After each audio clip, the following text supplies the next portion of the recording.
ನಮಸ್ಕಾರ. ಸುಶ್ರುತ ಸಂಹಿತೆಯ ಮೇಧಾಯುಷ್ಕಾಮಿಯ ಅಧ್ಯಾಯದಲ್ಲಿ ಆಚಾರ್ಯ ಸುಶ್ರುತರು ಹೇಳ್ತಾರೆ, ಪಂಚಕರ್ಮ ಚಿಕಿತ್ಸೆಗಳನ್ನು ತೆಗೆದುಕೊಂಡು ದೇಹ ಶುದ್ಧಿಯನ್ನು ಮಾಡಿಕೊಂಡು 3 ತಿಂಗಳ ಕಾಲ ಬೆಳಿಗ್ಗೆ ಖಾಲಿ ಹೊಟ್ಟೆಯಲ್ಲಿ ಮಂಡೂಕಪರ್ಣಿಯ ಜ್ಯೂಸ್ ಜೊತೆಗೆ ಹಾಲನ್ನು ಕುಡಿದು ಚೆನ್ನಾಗಿ ಹಸಿವೆಯಾದ ನಂತರ ಸಾತ್ವಿಕ ಭೋಜನವನ್ನು ಮಾಡಿ ಈ ರೀತಿ 3 ತಿಂಗಳ ಕಾಲ ಉಳಿದರೆ, ಕೆಲವು ನಿಯಮಗಳಿವೆ, ಆ ನಿಯಮಗಳ ಜೊತೆಗೆ 3 ತಿಂಗಳ ಕಾಲ ಈ ಸಾಧನೆಯನ್ನು ಮಾಡಿದರೆ 100 ವರ್ಷಗಳ ಕಾಲ ನಿರೋಗಿಯಾಗಿ ಅತ್ಯಂತ ಮೇಧಾಶಕ್ತಿಯನ್ನು ಹೊಂದಿ ಆ ಮನುಷ್ಯ ಬದುಕ್ತಾನೆ ಅಂತ. ಅಲ್ಲಿ ಹೇಳ್ತಾರೆ, ಒಂದು ಸಾರಿ ಅವನು ಏನನ್ನಾದರೂ ಕೇಳಿಸಿಕೊಂಡ್ರೆ ಅವನು ಯಾವತ್ತು ಬೇಕಾದರೂ ಅದನ್ನು ಹೇಗೆ ಟೇಪ್ ರೆಕಾರ್ಡ್ ಮಾಡಿ ಅದನ್ನು ಯಾವಾಗ ಬೇಕಾದರೂ ಅದನ್ನು ವಾಪಸ್ ಹೇಳುತ್ತೋ ಆ ರೀತಿ ಅಷ್ಟು ಅವನ ನೆನಪಿನ ಶಕ್ತಿ, ಗ್ರಹಣ ಶಕ್ತಿ, ಮೇಧಾಶಕ್ತಿ ಹೆಚ್ಚಾಗುತ್ತೆ ಅಂತ. ಸೊ ಇಂದು ಇಷ್ಟು ಅದ್ಭುತವಾದಂಥ ಮಂಡೂಕಪರ್ಣಿ ಅಂದರೆ ಏನು, ಅದರ ಪ್ರಯೋಜನಗಳು ಯಾವ್ಯಾವುದು, ಅದನ್ನು ಹೇಗೆ ಬಳಸಬೇಕು, ಹೇಗೆ ಬೆಳ್ಕೊಳ್ಬೇಕು, ಅದರ ಸೈಡ್ ಎಫೆಕ್ಟ್ಸ್ ಏನು, ನಾವು ಎಷ್ಟು ಸೇವನೆ ಮಾಡಬೇಕು, ಇದೆಲ್ಲದರ ಬಗ್ಗೆ ಇವತ್ತು ನಾವು ತಿಳ್ಕೊಳ್ಳೋಣ. ಮಂಡೂಕಪರ್ಣಿ ಅಂದರೆ ಯಾವುದೋ ಹೊಸ ಔಷಧ ಗಿಡ ಅಂತ ಅಂದ್ಕೊಳ್ಬೇಡಿ. ಬ್ರಾಹ್ಮಿ ಅಥವಾ ಒಂದೆಲಗ ಅಂತ ನಾವು ಕರಿತೀವಲ್ಲ, ನಿಜವಾಗಿ ಆಯುರ್ವೇದ ಗ್ರಂಥಗಳಲ್ಲಿ ಬ್ರಾಹ್ಮಿ ಅಂದರೆ ಇದಲ್ಲ. ಆದರೆ ಇದಕ್ಕೆ ಕೂಡ ಬ್ರಾಹ್ಮಿ ಅಂತ ಕರೀಲಿಕ್ಕೆ ಕಾರಣ ಏನು ಅನ್ನೋದು ನಾನು ಇದರ ಉಪಯೋಗಗಳನ್ನು ಹೇಳಿದಾಗ ಗೊತ್ತಾಗುತ್ತೆ. ಮೊದಲನೇದಾಗಿ ಇದರ ಉಪಯೋಗಗಳ ಬಗ್ಗೆ ತಿಳ್ಕೊಳ್ಳೋಣ. ವಿಶೇಷವಾಗಿ 3 ಉಪಯೋಗಗಳ ಬಗ್ಗೆ ಮಾತ್ರ ನಾನು ಇವತ್ತು ಹೇಳ್ತೇನೆ, ಯಾಕೆಂದರೆ ಅದರಿಂದ ತುಂಬ ಪ್ರಯೋಜನ ಇದೆ.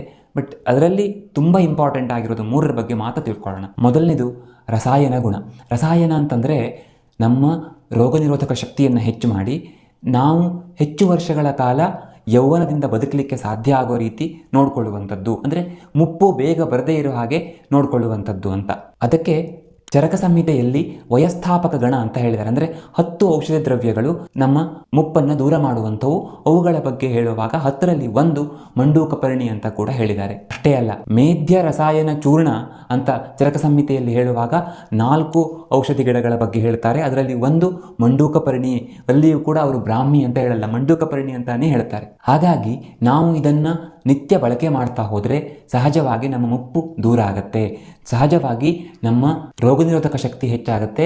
ಮುಪ್ಪಿನ ಲಕ್ಷಣಗಳಿರ್ತಾವಲ್ಲ, ಈ ಕೂದಲು ಬೆಳಗಾಗೋದು ಅಥವಾ ಕೂದಲು ಉದುರೋದು ಅಥವಾ ಚರ್ಮ ಸುಕ್ಕುಗಟ್ಟೋದು, ಸುಸ್ತಾಗೋದು, ನೆನಪಿನ ಶಕ್ತಿ ಕಡಿಮೆ ಆಗೋದು, ಇಂಥ ಸಮಸ್ಯೆಗಳನ್ನು ಇದು ದೂರ ಮಾಡುತ್ತೆ ಅಂತ. ಇನ್ನು 2ನೇದು ಮೇಧಾಶಕ್ತಿಯನ್ನು ಹೆಚ್ಚು ಮಾಡೋದು, ಅಂದರೆ ನಮ್ಮ ಮೆದುಳಿನ ಶಕ್ತಿಯನ್ನು ಹೆಚ್ಚು ಮಾಡೋದು.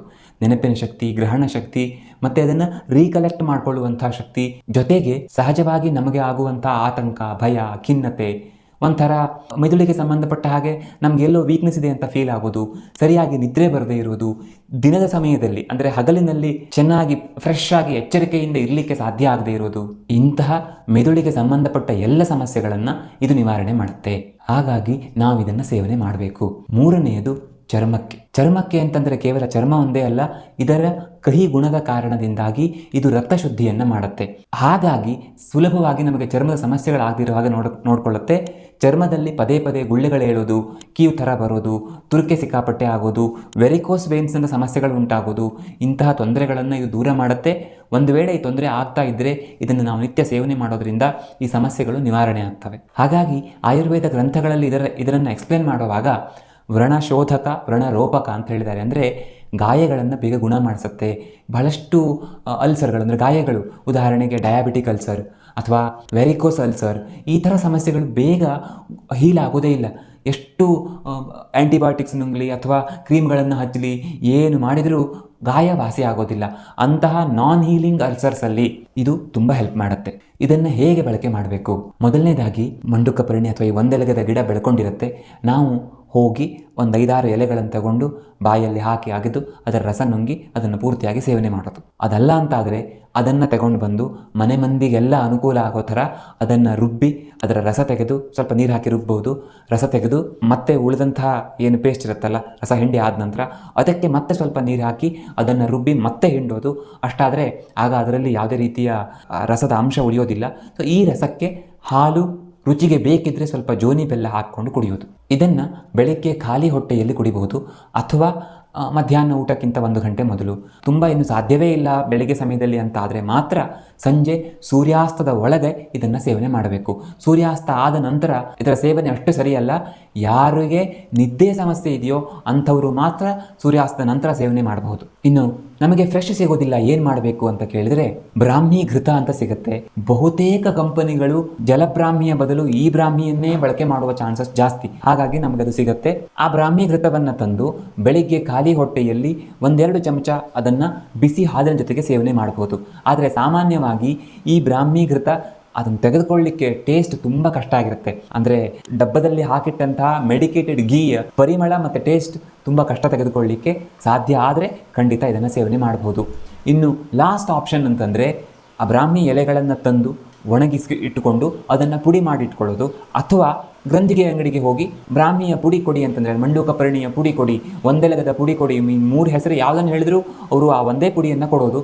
ಅದನ್ನು ತಂದು ಬೆಳಗ್ಗೆ 1/4 ಚಮಚದಷ್ಟು ಪುಡಿಯನ್ನು ಹಾಲಿಗೆ ಹಾಕ್ಕೊಂಡು ಕುಡಿಯೋದು. ಈ ಥರ ಮಾಡಿದರೆ ತುಂಬ ಅನುಕೂಲ ಆಗುತ್ತೆ. ಯಾರ್ಯಾರು ಎಷ್ಟೆಷ್ಟು ಎಲೆಗಳನ್ನು ಸೇವನೆ ಮಾಡಬೇಕು ಅಥವಾ ಎಷ್ಟು ಪುಡಿಯನ್ನು ಸೇವನೆ ಮಾಡ್ಬೋದು ಅನ್ನೋದನ್ನು ಮತ್ತೆ ಹೇಳ್ತೇನೆ. ಇದನ್ನು ಹೇಗೆ ಬೆಳ್ಕೊಳ್ಬೇಕು, ಇದನ್ನು ಫ್ರೆಶ್ ಆಗಿ ಸೇವನೆ ಮಾಡಿದ್ರೆ ಪ್ರಯೋಜನ ಜಾಸ್ತಿ. ಹಾಗಾಗಿ ನಾವು ಇದನ್ನು ಮನೆಯಲ್ಲಿ ಬೆಳ್ಕೊಳ್ಳೋದ್ರ ಬಗ್ಗೆ ಯೋಚನೆ ಮಾಡಬೇಕು. ಸುಲಭವಾಗಿ ಪಾಟಲ್ಲಿ ಬೆಳೀತದೆ, ಆದರೆ ಅದನ್ನು ನಾವು ನಿತ್ಯ ಸೇವನೆ ಮಾಡಲಿಕ್ಕೆ ಹೋದರೆ 4-5 ಪಾಟ್ ಹಾಕಿದರೂ ಕೂಡ ಬಹಳ ಬೇಗ ಖಾಲಿಯಾಗಿಬಿಡುತ್ತೆ. ಹಾಗಾಗಿ ಸ್ವಲ್ಪ ಹೆಚ್ಚಿನ ಪ್ರಮಾಣದಲ್ಲಿ ಇದನ್ನು ಬೆಳ್ಕೊಳ್ಬೇಕು. ಟೆರೇಸ್ ಗಾರ್ಡನಿಂಗ್ ಥರ ಮಾಡಿ ಬೆಳ್ಕೊಳ್ಬೋದು. ಬಾಲ್ಕನಿಯಲ್ಲಿ ಚೆನ್ನಾಗಿ ನೀರು ಹಾಕಿ ಇದನ್ನು ಬೆಳ್ಕೊಳ್ಬೋದು.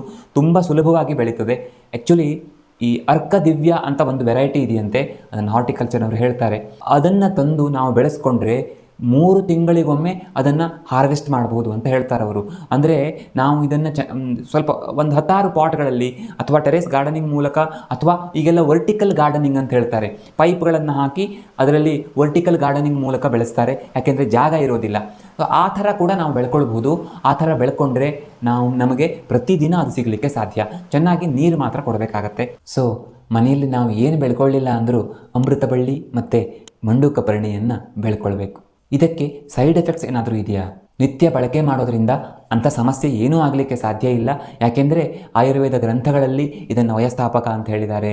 3 ತಿಂಗಳುಗಳ ಕಾಲ ನಿತ್ಯ ಈ ಥರ ಸೇವನೆ ಮಾಡಿದರೆ ಇಂಥ ಅದ್ಭುತ ಪ್ರಯೋಜನ ಸಿಗುತ್ತೆ ಅಂತ ಹೇಳ್ತಾರೆ. ಆದರೆ ಭಾವಪ್ರಕಾಶ ನಿಘಂಟುವಿನಂಥ ಆಯುರ್ವೇದ ಗ್ರಂಥಗಳಲ್ಲಿ ಏನು ಹೇಳ್ತಾರೆ ಅಂತಂದರೆ, ಇದನ್ನು ಮಿತಿ ತಪ್ಪಿ ಬಳಕೆ ಮಾಡಿದರೆ, ನಾವು ಎಷ್ಟು ಸೇವನೆ ಮಾಡಬೇಕು ಅಂತ ಹೇಳ್ತೀವೋ ಅದಕ್ಕಿಂತ ಎಷ್ಟೋ ಪ್ರಮಾಣದಲ್ಲಿ ಹೆಚ್ಚಾಗಿ ಸೇವನೆ ಮಾಡಿದರೆ ಆಗ ನಮಗೆ ಕೆಲವು ಸಮಸ್ಯೆಗಳು ಉಂಟಾಗ್ತವೆ. ವಿಶೇಷವಾಗಿ ತಲೆ ಸುತ್ತು ಬರೋದು, ಅಥವಾ ಒಂಥರ ಈ ತಲೆ ಸುತ್ತು ಬಂದು ಬೀಳೋದು ಅಂತ ಹೇಳ್ತೀವಲ್ಲ, ಅನ್ಕಾನ್ಷಿಯಸ್ ಆಗಿ ಬೀಳೋದು, ಈ ಥರ ಸಮಸ್ಯೆಗಳು ಉಂಟಾಗ್ತವೆ ಅಂತ ಹೇಳ್ತವೆ. ಮತ್ತು ಕೆಲವು ರಿಸರ್ಚ್ ಆರ್ಟಿಕಲ್ಸಲ್ಲಿ ಇದನ್ನು ಅತಿಯಾಗಿ ಸೇವನೆ ಮಾಡಿದರೆ ಈ ವೃಷಣ ವೀಕಾಗಿ ನಿರ್ವೀರ್ಯನಾಗಿಬಿಡ್ಬೋ ಚಾನ್ಸಸ್ ಇರುತ್ತೆ ಅನ್ನೋ ಥರ ಹೇಳ್ತಾರೆ. ಆದರೆ ನಾನು ಅಂಥ ಸುಮಾರು ರಿಸರ್ಚ್ಗಳನ್ನು ನೋಡಿದೆ. ಅದು ಎಲ್ಲೋ 1-2 ಆ ಥರ ಸಿಗುತ್ತೆ ಅನ್ನೋದು ಬಿಟ್ಟರೆ ಬಹುತೇಕ ರಿಸರ್ಚ್ಗಳು ತುಂಬ ಹೈ ಡೋಸ್, ಅಂದರೆ 1 kg ಬಾಡಿ ವೇಟ್ಗೆ 5-6 ಗ್ರಾಮ್ ತಿನ್ನಿಸಿದ್ರು ಕೂಡ ವಿಶೇಷವಾದ ಸಮಸ್ಯೆಗಳಾಗಿಲ್ಲ, ಕಂಡು ಬಂದಿಲ್ಲ ಅನ್ನೋಂಥ ರಿಸರ್ಚ್ಗಳು ಹೇಳ್ತವೆ. ಹಾಗಾಗಿ ನಾವು ಯಾವ ರೀತಿಯಲ್ಲೂ ತಲೆ ಕೆಡಿಸ್ಕೊಳ್ದೇನೆ ಆರಾಮಾಗಿ ನಿತ್ಯ ನಾವು ಹೇಳಿದ ಪ್ರಮಾಣದಲ್ಲಿ ಸೇವನೆ ಮಾಡಬಹುದು. ಹಾಗಾದರೆ ಎಷ್ಟು ಸೇವಿಸಬೇಕು? ನಿಮಗೆ ಫ್ರೆಶ್ ಸಿಗುತ್ತೆ ಅಂತಾದರೆ ಚಿಕ್ಕ ಮಕ್ಕಳಿಗಾದರೆ 3-4 ಎಲೆಗಳನ್ನು ಮಕ್ಕಳ ದಿನ ಅಷ್ಟು ಬರೋ ಥರ ನೀವು ಲೆಕ್ಕ ಹಾಕಿ ಪ್ಲ್ಯಾನ್ ಮಾಡಿ ಮನೆಯಲ್ಲಿ ಜ್ಯೂಸ್ ಮಾಡಿ ಎಲ್ಲರೂ ಕುಡಿಬೋದು. ದೊಡ್ಡವರಿಗಾದರೆ 10-12 ಎಲೆಗಳು ಬರೋ ಥರ ಸೇವನೆ ಮಾಡಬಹುದು. ಪುಡಿಯನ್ನು ತಂದು ಸೇವನೆ ಮಾಡ್ತೀರಿ ಅಂತಾದರೆ ದಿನಕ್ಕೆ 1 ಗ್ರಾಮ್ನಷ್ಟು ಆರಾಮಾಗಿ ತೆಗೆದುಕೊಳ್ಬೋದು. ಅಥವಾ ನಿಮಗೆ ಸಮಸ್ಯೆಗಳಿದ್ದರೆ ಬೆಳಿಗ್ಗೆ 1 ಗ್ರಾಮ್, ಸಂಜೆ 1 ಗ್ರಾಮ್ ಆಹಾರದ ಮೊದಲು ಹಾಲಿಗೆ ಹಾಕ್ಕೊಂಡು ಕುಡಿಬೋದು. 1 ಗ್ರಾಮ್ ಅಂದರೆ ಸುಮಾರು ಅರ್ಧ ಚಮಚದವರೆಗೆ ಆಗುತ್ತೆ. ಸಾಮಾನ್ಯವಾಗಿ ಸೇವನೆ ಮಾಡುವವರು ದಿನಕ್ಕೆ 1 ಅಥವಾ 2 ಬಾರಿ 1/4 ಚಮಚ ಸೇವನೆ ಮಾಡಿದರೆ ಸಾಕಾಗುತ್ತೆ. ಕೊನೆಯಲ್ಲಿ ನನ್ನ ಪೇಷಂಟ್ ಒಬ್ಬರ ಎಕ್ಸ್ಪೀರಿಯೆನ್ಸನ್ನು ನೀವು ಕೇಳಲೇಬೇಕು. ಆಗ ನಿಮಗೆ ಇದರ ಬಗ್ಗೆ ಇನ್ನೂ ಹೆಚ್ಚು ಪ್ರೀತಿ ಮತ್ತು ಕಾನ್ಫಿಡೆನ್ಸ್ ಬರಲಿಕ್ಕೆ ಸಾಧ್ಯ ಆಗುತ್ತೆ. ಮೈಸೂರಿನ ಕಡೆಯವರು ಒಬ್ಬರು ನನ್ನ ಹತ್ರ ಬಂದಿದ್ದರು. ಅವರು ಬಂದು ಕಂಡೀಷನ್ ಹೇಳೋದೇನು ಅಂತಂದರೆ, ನಾನು ನಿಮ್ಮ ಹತ್ರ ಕೆಲವು ಗೈಡೆನ್ಸ್ ತೊಗೊಳ್ಲಿಕ್ಕೆ ಬಂದಿದ್ದೇನೆ, ಆದರೆ ನನಗೆ ನೀವು ಮೆಡಿಸಿನ್ಸ್ ಕೊಡಬಾರ್ದು ಅಂತ. ನನಗಿದು ಒಳ್ಳೆ ಕಥೆ ಆಯ್ತಲ್ಲ ಅಂತ ಅನ್ನಿಸ್ತು. ಯಾಕೆಂದರೆ ಅವರು ಜೀವನದಲ್ಲಿ ಸಿಕ್ಕಾಪಟ್ಟೆ ಕಷ್ಟಪಟ್ಟಿದ್ದಾರೆ, ಹಲವಾರು ರೀತಿಯ ಸೋಲುಗಳನ್ನು ಅನುಭವಿಸಿದ್ದಾರೆ. ಇದೆಲ್ಲ ಕಾರಣಗಳಿಂದಾಗಿ ಅವರ ಮಾನಸಿಕ ಶಕ್ತಿ ತುಂಬ ಕಡಿಮೆಯಾಗಿ ಚಿಕ್ಕದಕ್ಕೂ ಆತಂಕ, ಖಿನ್ನತೆ, ಭಯ, ನನ್ನ ಹತ್ರ ಏನೂ ಆಗೋದಿಲ್ಲ ಅನ್ನೋ ಭಾವನೆ, ಒಟ್ಟಲ್ಲಿ ನೆಗೆಟಿವಿಟಿ ತುಂಬಿಕೊಂಡಿದೆ. ಮಾನಸಿಕವಾಗಿ ಪಾಸಿಟಿವ್ ಅನ್ನುವಂಥ ಯಾವ ಗುಣವೂ ಅವರಿಗೆ ಇರಲಿಲ್ಲ. ನಾನು ಅವರಿಗೆ ಒಂದಿಷ್ಟು ಮಾತುಗಳನ್ನು ಹೇಳಿ, ಜೊತೆಗೆ ಸ್ವಲ್ಪ ಮುದ್ರೆಗಳನ್ನು ನೀವು ಸಾಧ್ಯ ಆದರೆ ಮಾಡಿ, ಯೋಗಾಸನ, ಪ್ರಾಣಾಯಾಮ ಇದೆಲ್ಲ ಮಾಡಿ ಅಂತ ಹೇಳೋದ್ರ ಜೊತೆಗೆ ಈ ಮಂಡೂಕಪರ್ಣಿ ಅಥವಾ ಒಂದೆಲಗವನ್ನು ಚೆನ್ನಾಗಿ ಬೆಳೆಸ್ಕೊಳ್ಳಿ, ಅದನ್ನು ಬೆಳೆಸಿಕೊಂಡು ನಿತ್ಯ ನೀವು 8 ಎಲೆಗಳನ್ನು ಬೆಳಿಗ್ಗೆ ಖಾಲಿ ಹೊಟ್ಟೆಯಲ್ಲಿ ಅಗಿದು ರಸ ನುಂಗಿ ಮೇಲಿಂದ ಹಾಲು ಕುಡಿಬೇಕು ಅಂತ ಹೇಳಿದ್ದೆ. ಯಾಕೆಂದರೆ ಆಯುರ್ವೇದದ ಬಹುತೇಕ ಗ್ರಂಥಗಳಲ್ಲಿ ಇದನ್ನು ಈ ದುಗ್ಧಾನುಪಾನದಲ್ಲಿ ಅಂದರೆ ಹಾಲನ್ನು ಅದರ ಜೊತೆಗೆ ಅಥವಾ ಅದನ್ನು ತಗೊಂಡಾದ ನಂತರ ಹಾಲನ್ನು ಕುಡಿಬೇಕು ಅಂತ ಹೇಳ್ತಾರೆ. ಇದನ್ನು ನೀವು ಮಕ್ಕಳ ವಿಷಯದಲ್ಲೂ ಇದನ್ನೇ ಅನುಸರಿಸಿದರೆ ತುಂಬ ಒಳ್ಳೆಯದು. ಆ ಥರ ನಾನು ಅವರಿಗೆ ಹೇಳಿ ಕಳಿಸಿದೆ. ಸುಮಾರು 3-4 ತಿಂಗಳು ಅದನ್ನು ಮಾತ್ರ ಶ್ರದ್ಧೆಯಿಂದ ಮಾಡಿದರು.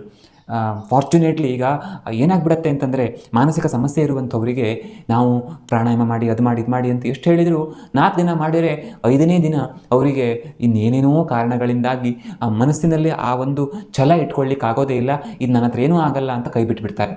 ಆದರೆ ಅವರು ಇದನ್ನು ಸೇವನೆ ಮಾಡೋದನ್ನು ಮಾತ್ರ ಒಂದಿನೂ ತಪ್ಪಿಸಲಿಲ್ಲ. ಸುಮಾರು ನಿಧಾನವಾಗಿ ಅವರಿಗೆ ಮನಸ್ಸಿನಲ್ಲಿ ಬದಲಾವಣೆಗಳು ಆಗ್ತಾ ಹೋಗೋದು ಕಾಣಿಸ್ಕೊಳ್ತು, ಮೆಮೊರಿ ಪವರ್ ಇಂಪ್ರೂವ್ ಆಗ್ತಿರೋದು ಕಾಣಿಸ್ಕೊಳ್ತು. ಸೊ ಸಹಜವಾಗಿ ಅವರಿಗೆ ಈ ಮುಳುಗ್ತಿರುವವನಿಗೆ ಹುಲ್ಲು ಕಡ್ಡಿ ಆಸರೆ ಅನ್ನೋ ಥರ ಎಲ್ಲೋ ಒಂಚೂರು ಕಾನ್ಫಿಡೆನ್ಸ್ ಬರಲಿಕ್ಕೆ ಸ್ಟಾರ್ಟ್ ಆಯಿತು. ಸೊ ಈ ಒಂದು ಸಾರಿ ಆ ಪಾಸಿಟಿವಿಟಿ ಪಿಕಪ್ ಆದ ತಕ್ಷಣ ಅವರು ಇದನ್ನು ಇನ್ನೂ ಹೆಚ್ಚು ಶ್ರದ್ಧೆಯಿಂದ ಮಾಡಲಿಕ್ಕೆ ಶುರು ಮಾಡಿದರು.